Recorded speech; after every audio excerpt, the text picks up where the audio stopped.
Why are we loading? I don't know. I was just like, Forgetting? acting. Yeah. Not thinking, just acting. Just playing, You were testing me. Make sure I was yeah, paying attention. yeah. We also need to change the scene. You want to? Oh yeah, we're not BRB. See, I'm on top of it. I got it.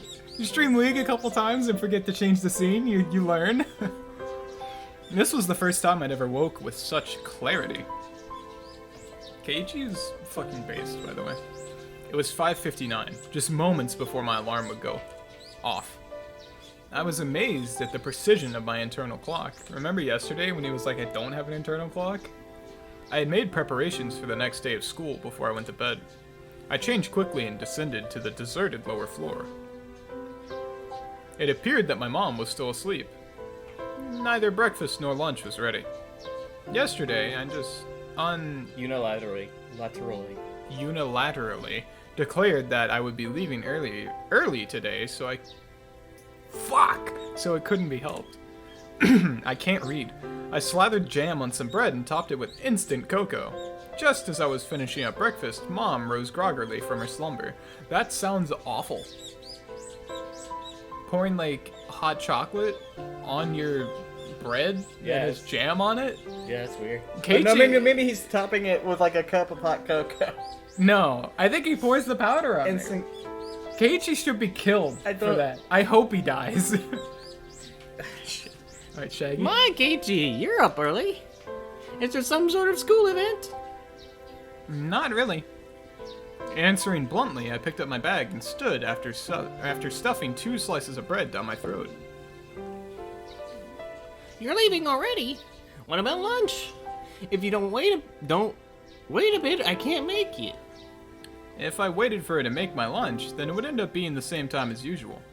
If I did that, it would raise the chances of me running into Rena and Mion on the way. Yes, from today onwards, I was going to go to school alone. I'll be fine for today. What will you do for lunch? I'll slip out and buy some bread or something at the store. Really?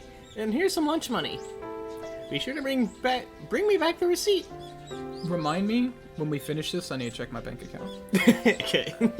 I took the 1,000-yen bill from Mom and slipped it into my pocket. It's pretty early. Is Rena-chan up this early as well? No, just me. Did you tell Rena-chan you're leaving this early? I have no reason to tell her every little detail now, do I? Okay, Keiichi? Finding it difficult answering the onslaught of questions, I made an annoyed face. Tell Rena... Yeah, Mom? Tell Rena that I went ahead when she comes. Hey, Keiichi, wait! It's not that I didn't trust my parents. I couldn't rely on them. They couldn't help me. I could only hope that they didn't get involved. I still want to know what the fuck that package is, with the blue wrap around it. It was safer that way. It looks scuffed to fuck. My mom's annoying voice was cut off by the slam of the door. It looks like you hit that one on the head. For the first time since I moved here, I headed down the road to school alone. She said Keiichi, I knew that.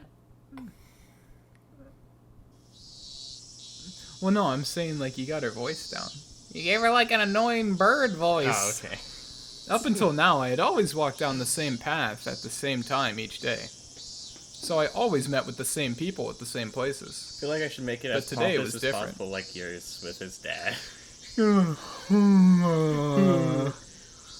The French champagne is regarded for its most excellence. Succulent. I didn't meet the people I would normally, and nobody was at the places where I would have normally met them.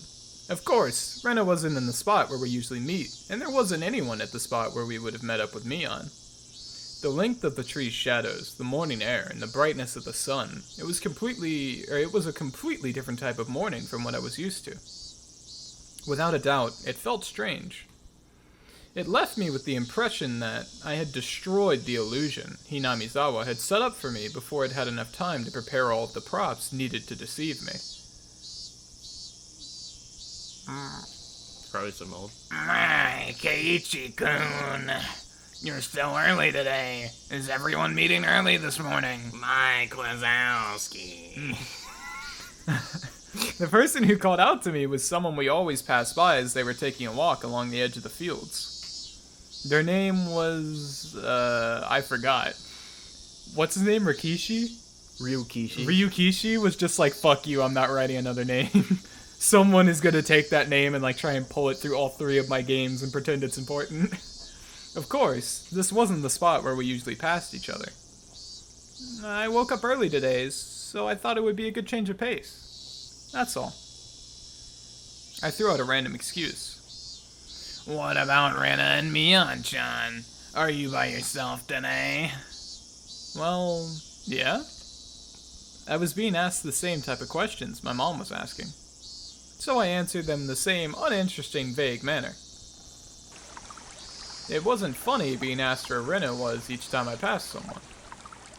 But maybe it was to be expected. It was because for so long we were always together, so... Amicably. Amicably. Amicably. Amicably. Amicably? Even I felt that I had let my guard down. We could still be Stop it, Keiichi. Don't think about that anymore. You spent all day yesterday thinking about how dangerous it was to go soft, didn't you? This is where he gets hit by the van. Beep! A car horn blared out from nowhere. Even though I was walking lost in thought, that horn was way too close. A mechanical behemoth barreled at me from behind, catching me completely off guard. By the time I turned around, the van's hulking chassis was almost on top of me. I'd seen plenty of those cars veer to the opposite shoulder to avoid pedestrians, but this car was doing the opposite. It felt like there was somebody on the opposite shoulder and the van was swerving in my direction to avoid them. That blissfully ignorant train of thought delayed me from realizing something much, much more important. That large mass was hurtling right at me. Was it going to hit me? The inside of my head instantly flooded with a painfully cold liquid. In that moment, the scene before me, no, time itself had frozen. In the silence of that frozen moment, I compared the van so close, so close that I had no way to dodge it, and my body, the upper half, twisted awkwardly in order to look behind me. There was no way I could dive out of the way in my current position. If I lost focus now, this moment would unpause and I would probably be plowed over caught in this silly pose. Bend my upper body over towards the paddy by the side of the road. If I bent far enough, I could get away with just being hit by the side view mirror. As soon as the thought crossed my mind, the temporal stasis was shattered by the deafening sound of the van. The side mirror struck my shoulder, sending me spinning off through the air like a top locked in a contorted position. Or in my splash. Sent tumbling through the air, I crashed into the muddy paddy by the side of the road. My entire body was soiled and drenched. But the choice I had made in that instant was unmistakably for the best. I was covered in mud, but when the alternative was being hit by the car, it was the closest I could be to being unscathed. Rising out of the paddy, I had enough in me to glare over at the stopped van and yell profanities at the driver. I'm not sure if he was able to see me, but the van sped off suddenly. Wait, damn it! Was this what they call a hit and run? Wasn't it? I couldn't help but continue yelling out profanities. The disgrace from being covered in mud hurt me more than any physical wounds. I slogged through the muddy paddy and made my way back onto the road. This is a crime, goddammit! Shit.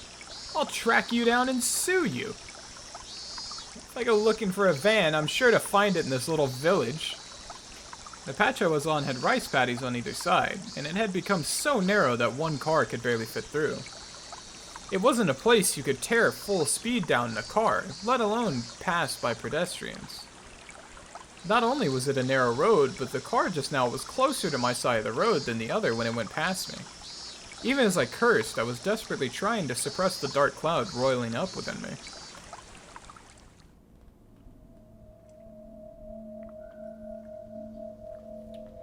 See, my favorite part about this, right, is this implies that, like, Rena, or the cult, or whoever was like, hey, if you ever see Keiichi without Rena, hit him with a car.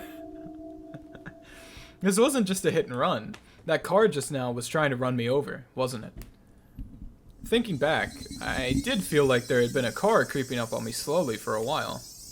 That's right. As soon as I parted ways with that person taking a walk, I had the feeling the whole time. If it had wanted to pass me, then it had no shortage of chances. Normally, I would have felt suspicious and turned around sooner. But I was lost in the thought and now was kicking myself for not realizing it was there sooner. And then, when the path became narrow and there was no one else in sight, he floored it.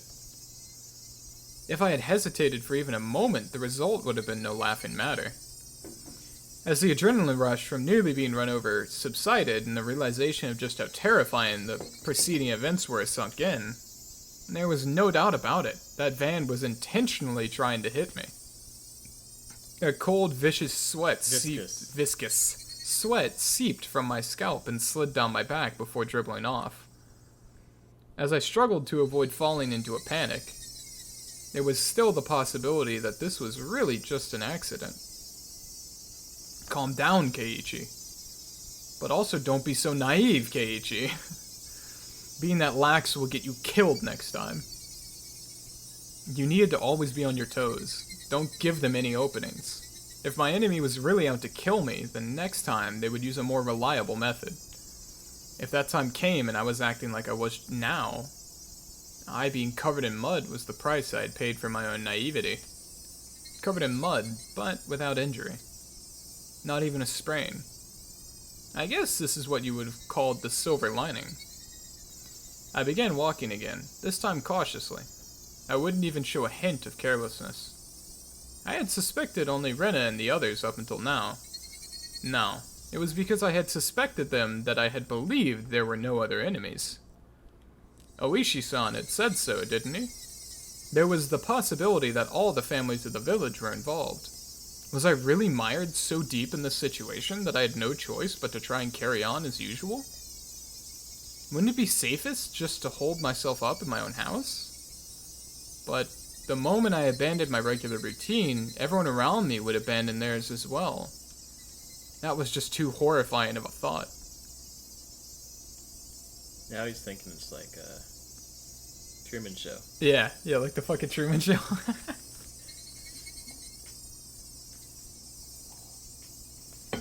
It's just like Keiichi quits doing what he usually does and everyone stops doing what they're doing.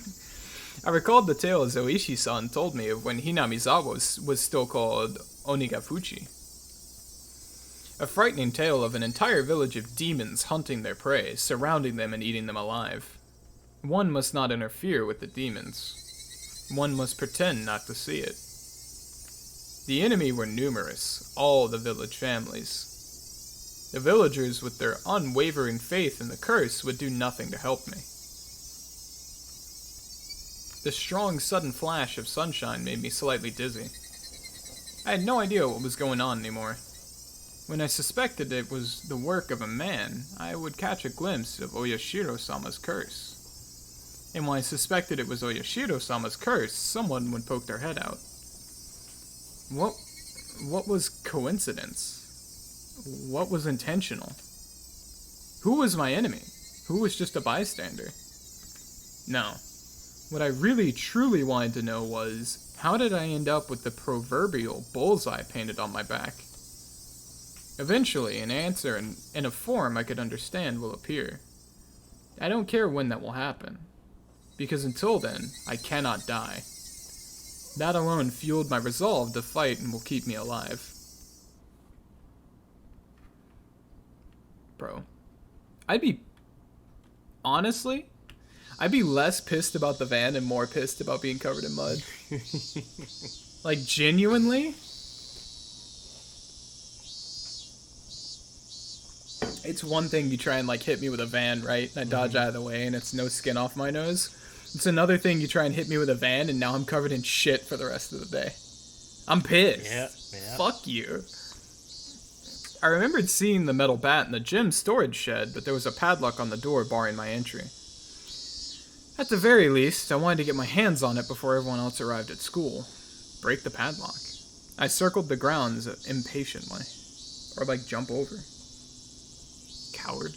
But all I could find were things like pieces of lumber. Nothing that I could bring into the classroom easily. Then, I had an epiphany. I should search inside the classroom. If it was something in the classroom to begin with, there wouldn't be a problem. I could tell that everyone's indoor shoes were still in their lockers. Good thing I came early. No one else was here yet. You think he changed shoes when he got there? Yeah, that's what he do.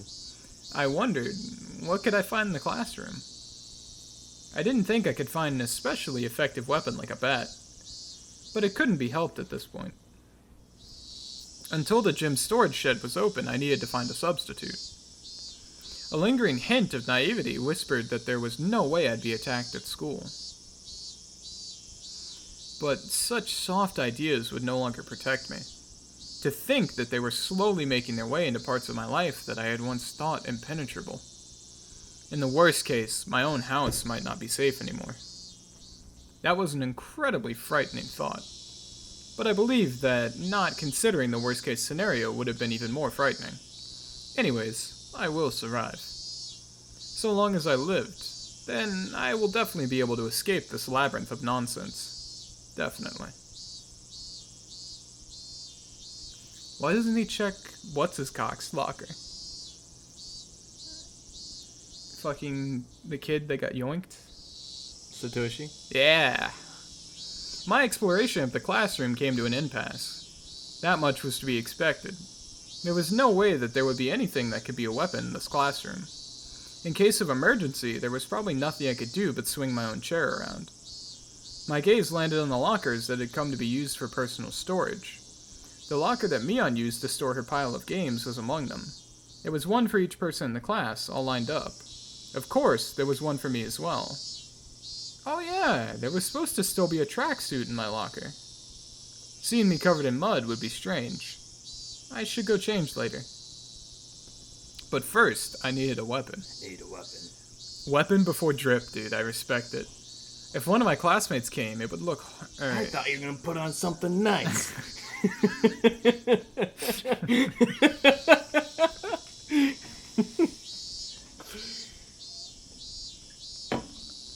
But first, I needed a weapon. If one of my classmates came, it would be hard to rummage through all the lockers. I swiftly began opening the lockers one by one.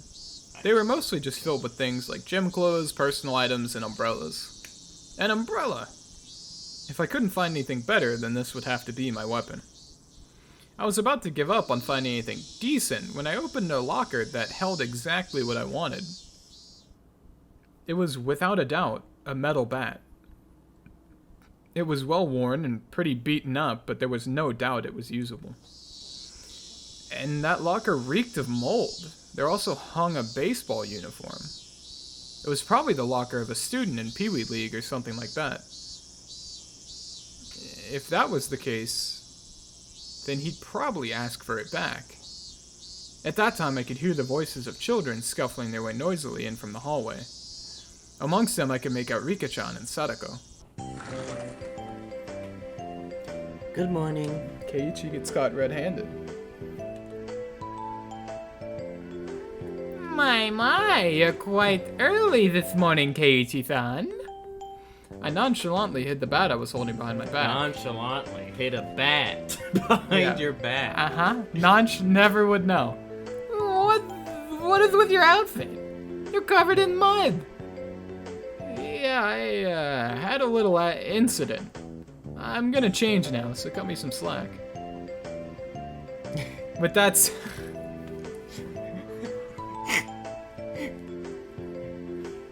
Why is Keiichi the way that he is? I love Keiichi. With that said, I began taking off my clothes. Sadako began to blush just as I expected her to. Changing in front of a lady? Have you no tact at all? I would think that a lady staring at someone who was changing would be the one lacking in tact. There's no changing room for the boys, so just deal with it. As Sadako feigned disgust, she went into the hall still blushing. Conversely, Rika-chan continued to stare at me, preparing to change. If Rika-chan is a lady as well, then I don't think it would be appropriate for you to be watching. I'm not a lady, so it's fine. I hate Rika. She deliberately pouted and looked at me with upturned eyes. Then, starting now, you're a lady. If I'm a lady, then I suppose I must. Rika-chan, appearing to be satisfied with being considered a lady, made her way to join Sadako in the hallway. I hate Sadako and Rika-chan and Keiichi and Rena and Mion and everyone else in this fucking game so much. Oh my god. They're all fucking goons, dude. Just as I breathed a sigh of relief, Rika-chan stopped suddenly and turned back towards me. Are you gonna start playing baseball? It seemed that Rika-chan had noticed the bat. Yeah, just, I was feeling a bit out of shape. So I thought I'd try practicing my swing. I think it's wonderful you're taking care of your health. She was talking like an old lady despite her appearance. After saying that, Rika-chan started to leave again, but stopped and looked back at me once more. Please don't lose that bat. It seemed she already knew I took it out of someone's locker. There was no name on the locker door. I didn't know whose bat it was, but I would be borrowing it until they complained. It wouldn't be for long, just until the gym's storage shed was opened. After quickly changing into my tracksuit, I checked the time. I still had plenty of time before class began because I came so early. I took the bat in one hand and went out to the schoolyard. That was, of course, to practice my swing. His swing. I needed to make it known I would always have a bat on me so I could practice my swing. At some point, the sunlight had become even stronger. Disregarding my classmates as they made their way to school, I took my position in the shadow of a school building. I wasn't the academic type, but I wasn't much of an athlete either. An athlete? An athlete either. I might get muscle pain if I just suddenly started swinging. I should at least start out with some warm-ups. I doubt anyone would think I was doing something out of the ordinary. Totally doubt. Oh yeah. Which was the exact opposite of my actual mental state. I gripped the bat and swung it lightly. The bat was by no means light. The weight would make it a reliable weapon when it needed to be. So this is what? 1980s? 83. 83?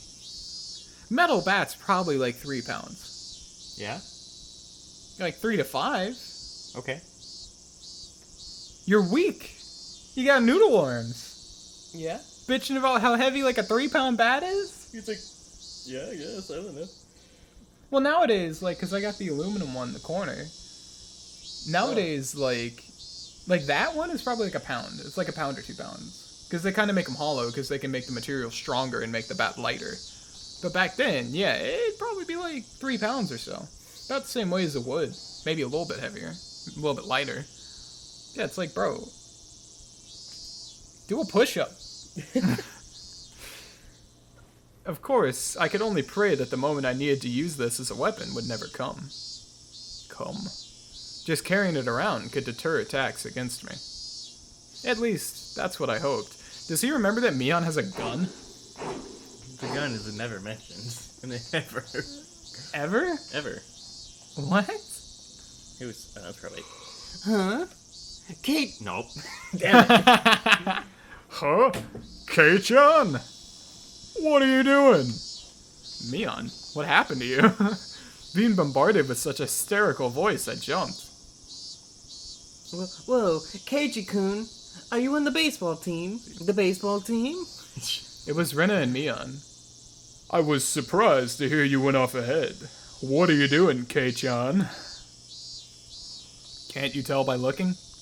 I'm practicing my swing for the championship. You could say it's part of my diet if you want. Diet? Kei-chan, are you really that fat? Bet you didn't know. I actually have a beer belly. It's plump and jiggles. Plump and jiggles. I hate Rena. Rena, you don't have to imagine something weird like that. To disrupt Rena from imagining something that vulgar, I ruffled her hair messily. Well then, hope you make it to regionals at least. This old man will cheer you on. Regionally speaking, it seems that Oshima High is pretty strong. They say their southpaw Kamera-kun is amazing. Oh, fuck Kamera. Good luck.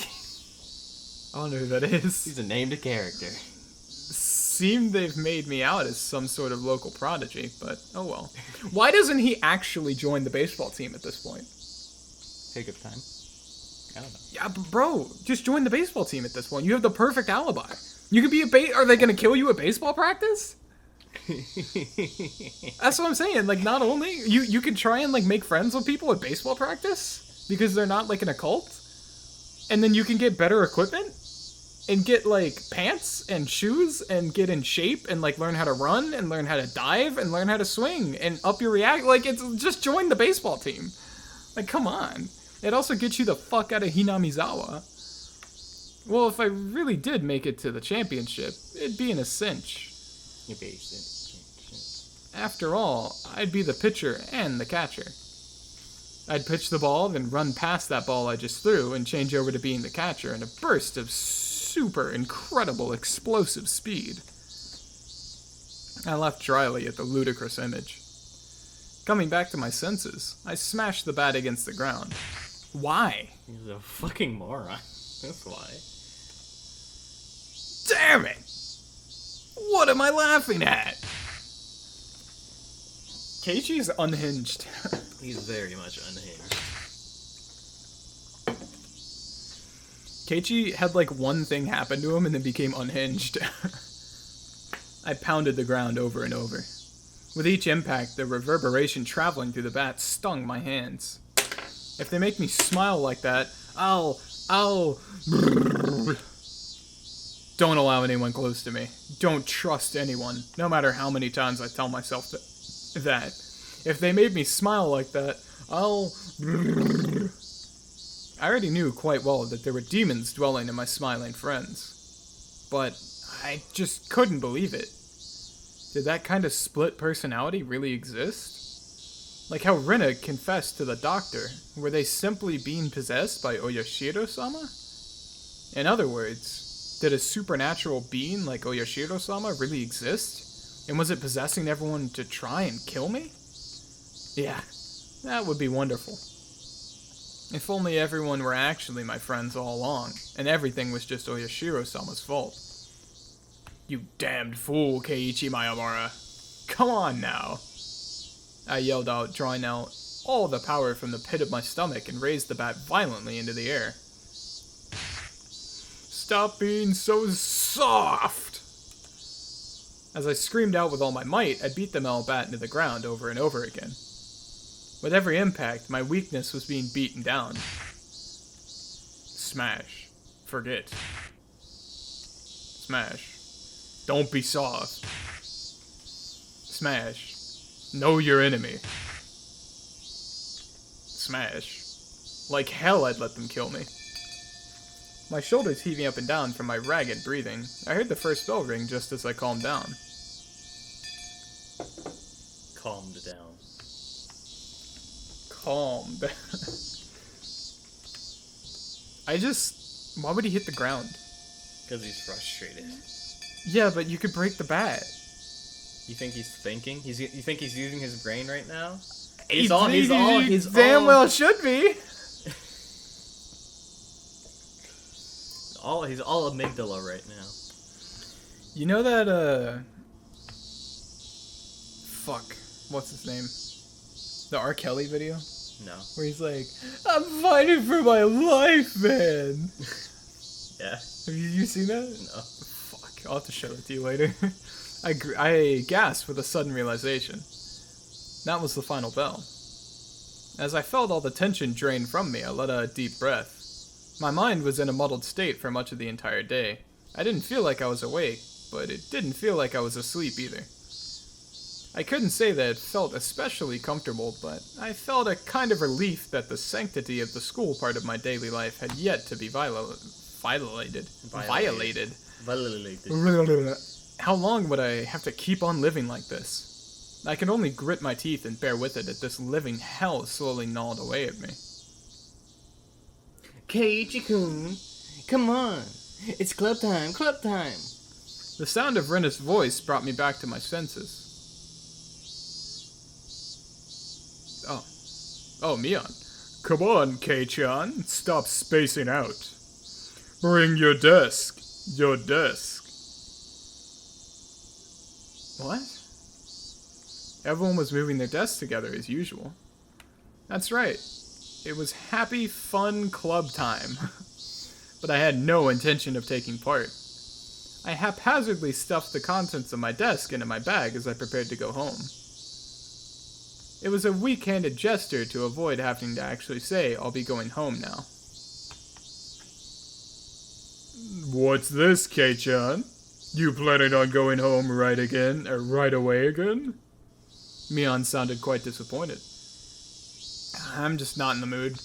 Could you let me be for a while? The tone of the words that spilled from my mouth matched Mion's disapproving glare. It felt like the air in the room had dried out. Sadako looked like she was about to say something, but perhaps dissuaded by the mood, she swallowed her words and stayed silent. Nobody said a thing. I took that to mean that I could leave if I wanted. But the collective gaze of the four of them, like tiny pins used to mount an insect in display, held me in place. Rena was the one who cut through the heavy mood. Keiji-kun, you just didn't like playing with girls, I guess. She said it in such a melancholic tone that it sent a wave of pain racing through my heart. If this pain was going to kill me, I wanted it to be the soft part of me that could still feel pain. He's so edgy now. I tore at my chest, violently tearing out the pins that held me in place. That's not it at all. I'd only be hurting myself by saying anything more, so I swallowed my words. Cutting things off there, I turned away and exited the classroom. They didn't speak a word to me as I left.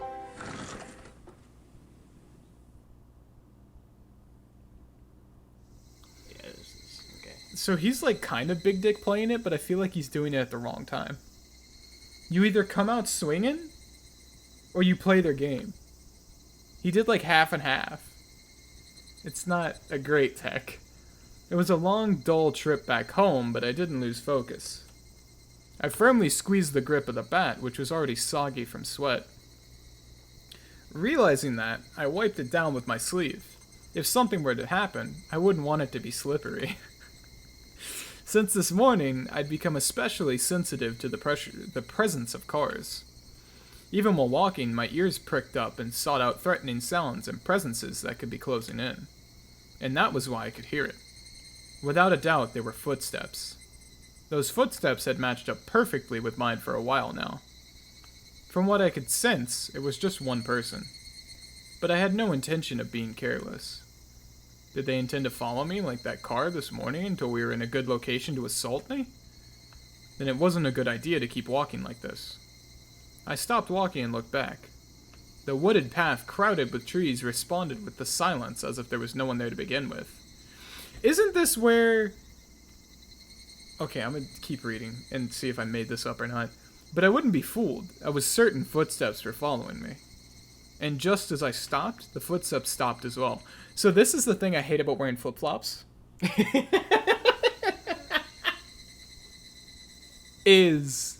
So naturally I do this, right? Like naturally, just because it's me and like my mom gave me being paranoid as hell. I naturally like listen for footsteps and like listen for shit like that. And when you wear flip-flops, you make a thunk and then a ka-thump that immediately follows it up. So you double your own footstep sound. And I forgot about that until recently because I haven't had to go anywhere because of COVID. And I haven't gotten to wear flip-flops because it was cold and I didn't go anywhere. Yep. So the first time I wore them and I walked to Kennesaw, I freaked myself out like 4 times because I had earbuds in and I heard the double-up footsteps. And I was like, someone fucking following me? And I'd like turn around like a maniac and be like, is there someone behind me? Of course no one's there. I didn't realize until like I did it a couple times that, oh yeah, flip-flops double up the sound while you're walking. It's, Keiji just freaked out by the flip-flops. that's what I'm saying. If dude had flip-flops on, that's all he's listening to right now. Just as I stopped, the footsteps stopped as well. Meaning the person following me wanted to keep their distance. That was, without question, proof that I was their target. I held my breath, waiting for that presence to panic and start moving again. The trees rustled with the sound of the wind. The Higurashi also joined in the dissonant, right? Chorus, trying to throw my focus into disarray. Had 5 minutes passed? Or had I been like this for a whole 30 minutes? It was so hard to breathe that I might have suffocated. It seemed I would be the first one to panic. Without a doubt, he was lurking in the shade of that tree with bated breath. Then I'd make the first move. I fixed my grip on the bat. I raised it up to my shoulder, ready to swing at any time. Hey! I know you're there! With all of my might, I screamed at whoever was hiding in the shade of the trees. But the presence in the shade didn't budge. Until the moment I found them, they had no intention of revealing themselves. I know already! I know you're there! I screamed out angrily at them again, but even still they didn't move at all. So the Chad move is you start walking backwards. That's the Chad move. Then I'll go over there myself. He just walks over, clocks Rena in the head with a bat. With all due vigilance. Right? Vigilance? Mm-hmm. That didn't sound Vigilance. Right. Vigilance, thank you. I approached step by step. Stepping into the tree's shadow, I saw a human figure there. That figure was curled up like a small animal. Just BAM! Right in the fucking temple. Rena! When she realized I had found her, her expression softened. She seemed apologetic, but wasn't going to speak a word. Did you have some business with me? I wouldn't accept that silence and scream the question at her. Not really. It's just, Keiichi is unhinged. Rena was in a panic with tears welling up in her eyes. But it was obvious that she had been following me. What about the club? Since I'm not. That shouldn't matter. Don't mind me and just play. But I'm worried about you. Thinking about how I had been acting up until now, it wasn't hard to imagine that my behavior could have been perceived as strange. So Rena was concerned. At a quick glance, that's how it would seem. But I wasn't going to let my guard down that easily. Even if that was really the case, she wouldn't have to do something like try to tail me. She should have just called out to me when I was leaving and gone out right with me. But Rena didn't do that. She kept her distance from me and matched my walking speed. On top of that, she matched the sound of her footsteps and deviously tried to hide her presence from me. Then, after she realized I noticed she was there, she held her breath as she tried hiding from me. She wore a timid expression that would force one to take pity on her, but without a doubt, she was tailing me. Stop following me. How? Still glaring at Rena, I continued walking onwards. After I'd walked for a bit, she'd ignored my command and began walking again, so I yelled at her once more. I told you to not follow me.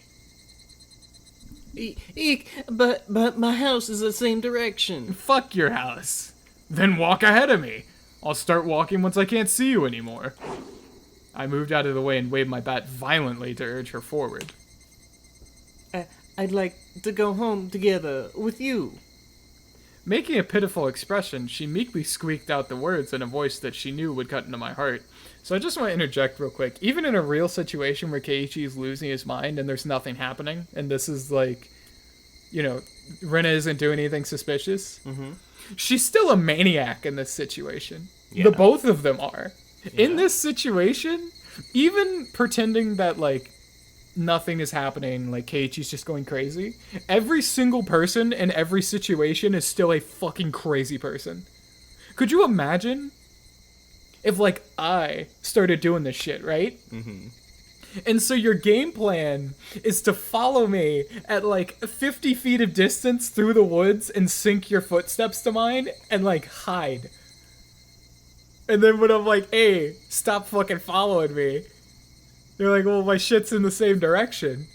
I'm like, then walk ahead of me. And you're like, we'll walk with you. As I am, like, screaming at you and swinging a bat around. She's just trying to calm him down. She wants to be his friend. I ain't stepping fucking near you, you maniac. Fuck you. Like, I'm not stepping within fucking 100 yards of you, let alone want to fucking follow you. Are you kidding me? Fucking maniacs, dude. That agitated me to no end. I knew it was a lie. If you wanted to go home together, then you should have called out to me. Now you're just blurting out random lies. Hit her with it. Hit her with it, Keiichi. I'm so sorry. I'm sorry. It seemed that the seething anger within me was written all over my face. Even without me saying anything, Rena had understood what I was feeling inside. If you get it, then go. I swung the bat, urging her to walk again. Rena looked back and forth between me and the bat and started walking hesitantly, then stopped again. Go on then. Hurry. I'm going. So please, stop with the bat. It's scary. Rena guarded herself while pointing at me holding the bat.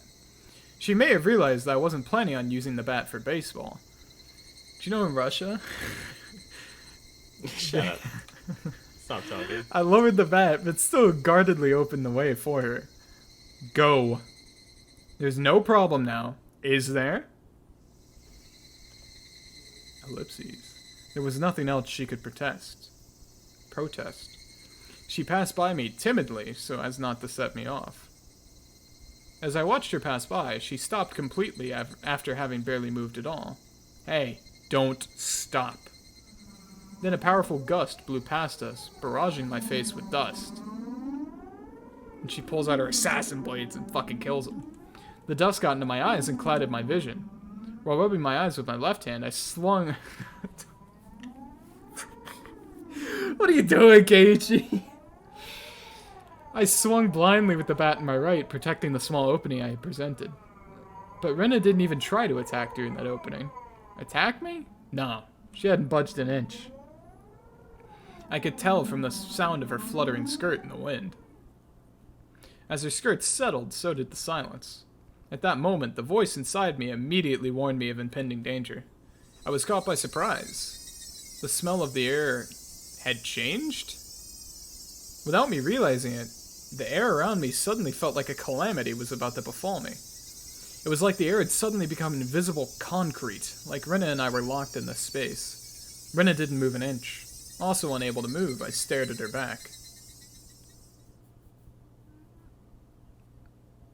Rena was the first to break the silence. Instantly, she altered her stance. I felt like I had just witnessed her shift from Rena into that other person who looks like Rena. But the voice was one I knew well, which filled me with a kind of bewildering pity. Carelessly, I felt relief upon hearing that pitiful voice.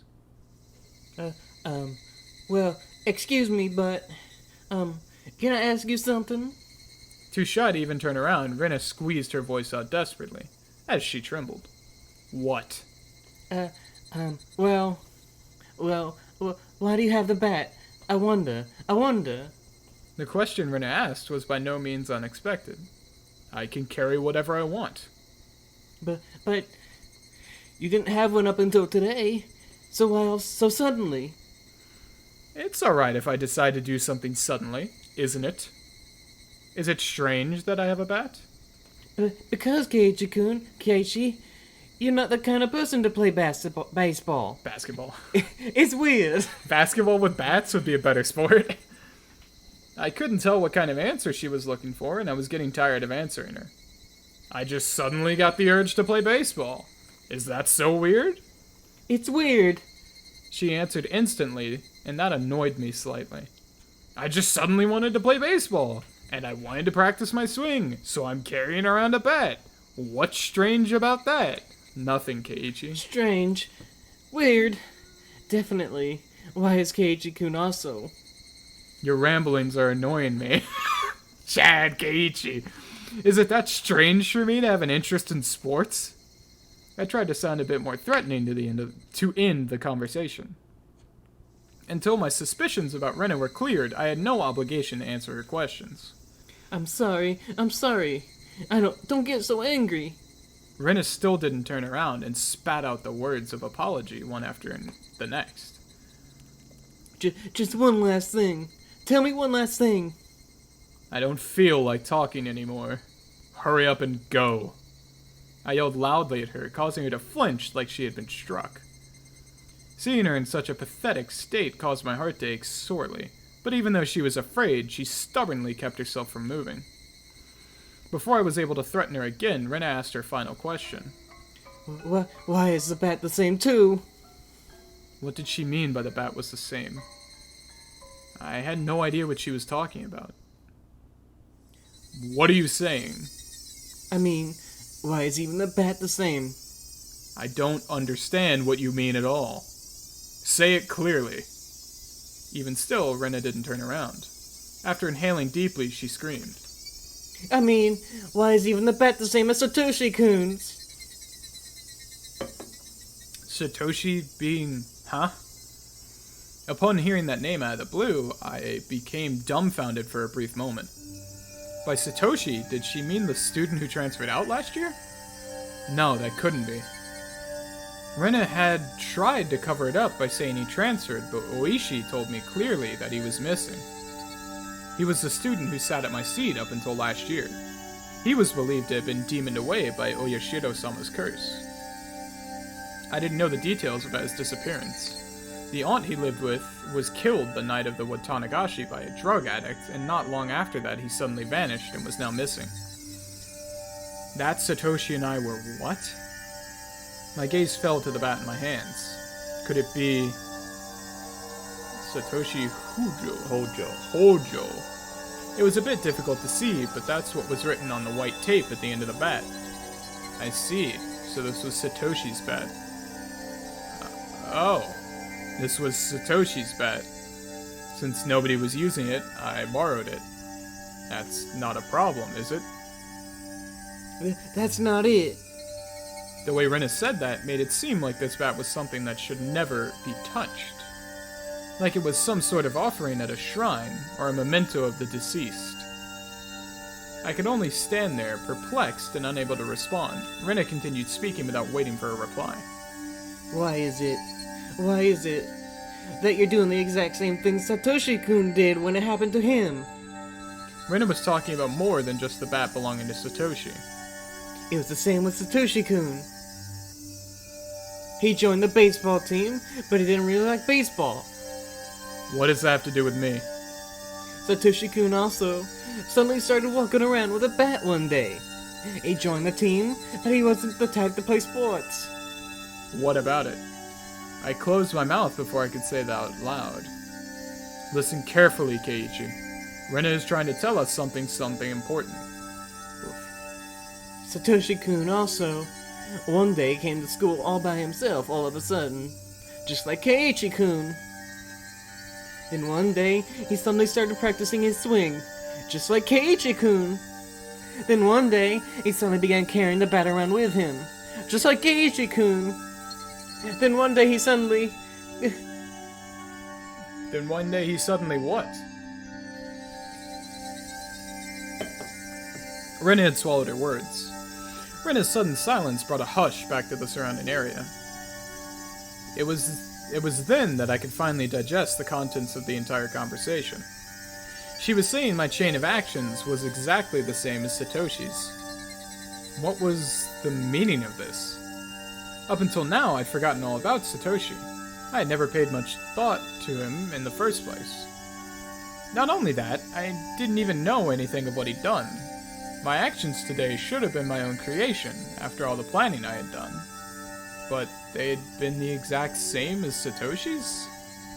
Then Satoshi, no, more importantly, if both Satoshi and I acted the same way, then there was a really good possibility that what happened after would be the same.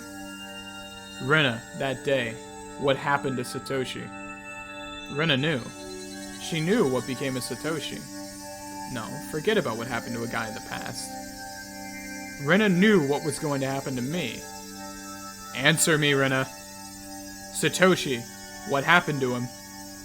With that, I grabbed Rena's shoulder violently and forcibly turned her around to face me. As I faced her, I felt a jolt travel through my entire body. I told you, Keiichi-kun. It was that person that I didn't know. At least, it definitely wasn't the Rena Ryugu I'd been talking to up until now. The voice just now didn't have a trace of the trembling or emotion that it had had before. The amount of regret I felt for turning her around so carelessly was unsurpassed. That gaze that pierced like a cold needle, the smile on her face that invoked an image of having been carved out by a knife. Chills went down my spine. My mind froze under a layer of rime. Both of Rena's eyes pierced through mine, leaving me unable to look away. As if to remind me of the fear that time before, Rena brought her face close to mine, so close that I could feel her breath. Her face had filled my entire field of vision. Then, her sharply shaped lips grew even sharper, like the curves of a crescent moon. She grinned. I told you, Keiichi-kun. After a short pause, Rena repeated the same words again. Satoshi-kun, you see. Transferred out. Transferred, meaning what? What Rena meant must have been some new definition of transfer that I was previously not aware of. My throat and lips dried up. I couldn't even acknowledge what I had just heard. All I could do was swallow down my own saliva. It would seem that Rena saw that as a nod. She pulled her gaze back and spryly stepped back 2-3 paces. As she did, my legs gave out and I fell to my knees pathetically. Rena, and me on my knees underneath her, a motionless smile. That had been a very odd sight indeed. Seeing me in that pathetic state, she neither scoffed at me nor held out her hand. But I could neither stand nor escape with her gaze shooting through my eyes. There was undoubtedly a metal bat in my hand, but right now it was useless to me. I was like a fly caught in her web. Heavy sweat beaded all over my body. I could feel it dripping from my own skin. But you won't, will you, Keiichi-kun? Rena finally released me from that cage of time after what felt like an eternity. But her question was missing something important, and was incredibly vague. Once again, I swallowed hard, urging her to go on. Do what? What did she not want me to do? Transfer. Yo, they killed the fuck out of Satoshi. Oh, that's why I'm sweating.